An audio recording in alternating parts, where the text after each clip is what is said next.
Se inscreve. Hey, como estão? Aqui é o Jenda e hoje estamos de boina. É dia de investigação. Vamos voltar para o começo dos anos 2000, onde o pequeno Jenda odiava Mario e amigos, só jogava em seus videogames, FIFA e Guitar Hero, achava histórias de romance e coisa de menina e comprava Googles na banca. E eu garanto pra você que uma dessas ainda não mudou.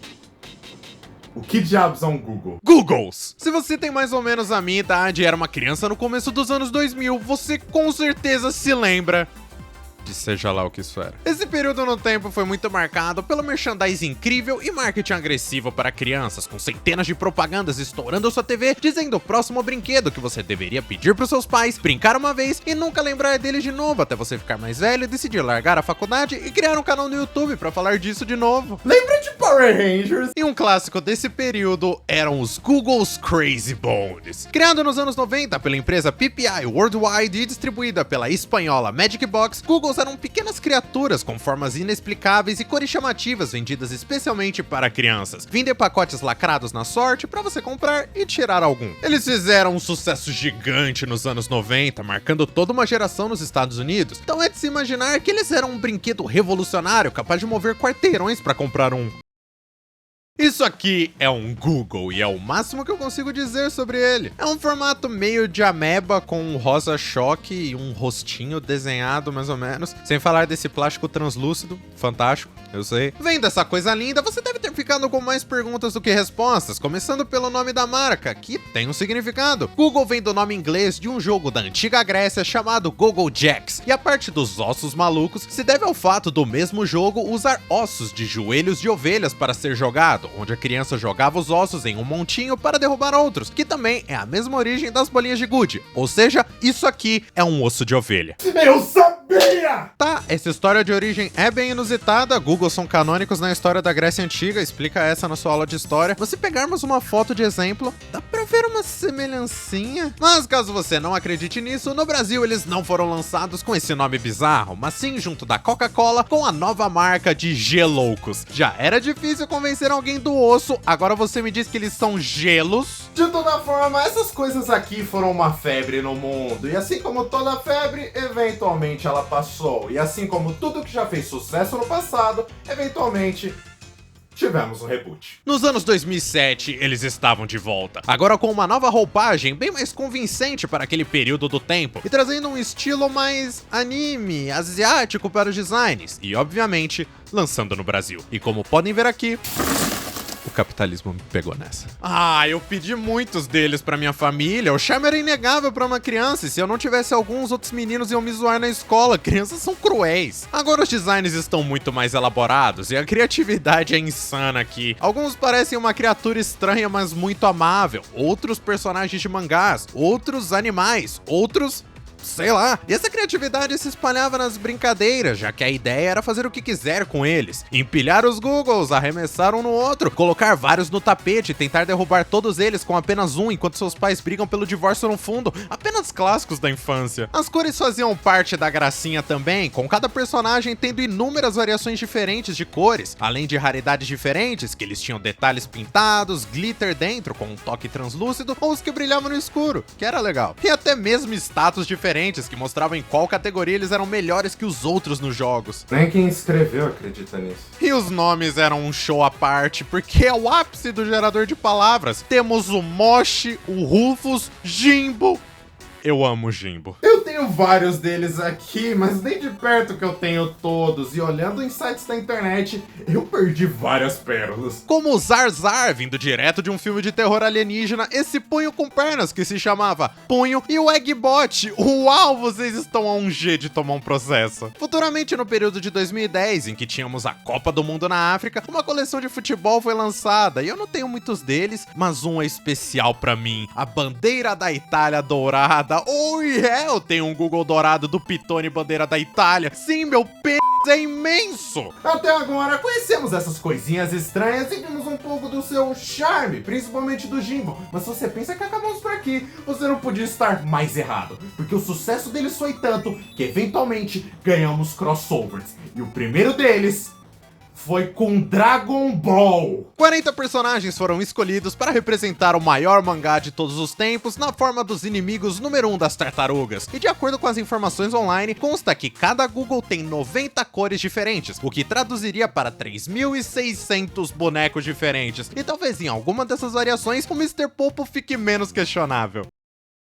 Sim. Eles são extremamente raros e até meio caros hoje em dia, mas por sorte um tempo atrás eu consegui um lote com grandes personagens, como a Princesa Cobra, o Mestre Karin, o Puar, o Dendê, o Gohan. Quem? As raridades se mantêm, principalmente as com esses brilhozinhos, só que os designs são muito confusos porque eles não têm nenhuma consistência entre si. Alguns deles são só o rosto, outros são uma miniatura completa, e esse Freeza, o que aconteceu com ele? Exclusivamente na Austrália, também temos alguns Googles de Dragon Ball exclusivos, que são metálicos e dourados, como o Goku Super Saiyajin, que só tem uma foto dele na internet inteira. Uau! A segunda coleção licenciada foi com Toy Story 2, e aqui está uma foto completa da coleção. Não apenas de paralisia do sono essa coleção vivia, entretanto, tinha outras coisas também, como uma ferradura. Foda!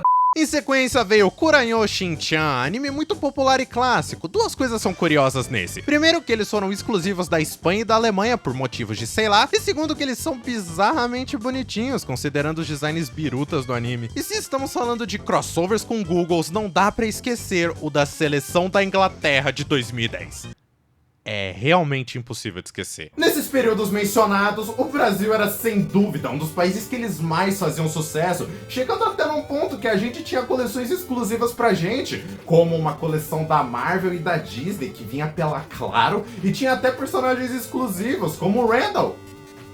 Pau no seu Europa! Mas o principal evento, sem dúvidas nenhuma, é com Mônica's Gang. Durante de 2011 até 2014, a turminha favorita dos nossos miojos recebeu o tratamento gogóstico, com personagens vindo em pacotinhos, álbuns para completar e as mesmas raridades de sempre. Alguns eram pintados, outros não. Mas a seleção de cores bizarras da franquia para personagens tão conhecidos assim acaba ficando muito esquisito, tipo o Jotalhão com as cores biologicamente acuradas que não deveria existir, o Maurício de Souza com as cores de Avatar, e às vezes até os pintados mantinham as cores estranhas e nada certas dos personagens. Vamos pegar o Alfacinha aqui, por exemplo.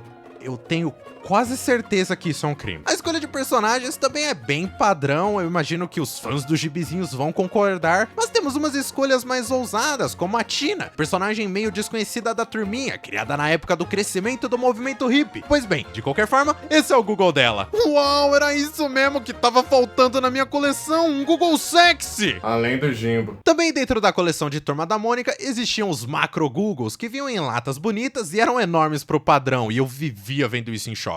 Depois disso, aconteceu o inevitável de novo. A febre passou mais uma vez e a proibição de propagandas de brinquedos assim pra criança na TV com certeza não ajudou, mas não tema, porque Googles ainda vivem hoje em dia. Aspas no vivem. Comprando chocolates na Cacau Show, determinados produtos vêm com esses bonequinhos de algumas franquias, e sim, isso é um Google em nome apenas. O design não tem nada a ver com nada. Se você me dissesse que isso são mini Funko Pops, eu acreditaria tranquilo. O Snoopy é uma gracinha, mas compara com o Jimbo, não é a mesma coisa. Por sorte, a humanidade ainda tem um salvador. Bombardino Neymarzito.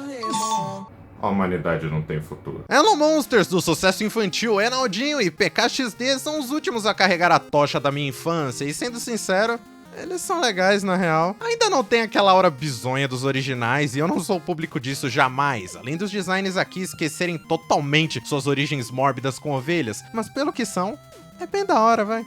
E aqui acabamos a nossa investigação sobre esses brinquedinhos da minha infância. Não vou mentir, foi bem satisfatório pra mim de ter finalmente uma resposta pra minha curiosidade de saber onde que estão os criadores dessas coisinhas, e descobrir a parte dos ossos me traumatizou pra vida inteira. Fomos de ovelhas para animes, para crossovers, para youtubers. É uma história realmente absurda, só que estranhamente a caráter pra Mar. Foi divertido pra mim e espero que tenha sido pra você também. Quem sabe no futuro não voltamos para ver mais brinquedinhos assim de 20 anos atrás, como, sei lá, Gourmits. Verdade, lembra disso? Aqueles monstrinhos que também vinham em pacotes selados. Eu até ouvi falar que vai ter uma nova série deles agora no YouTube, então talvez seja legal de falar deles.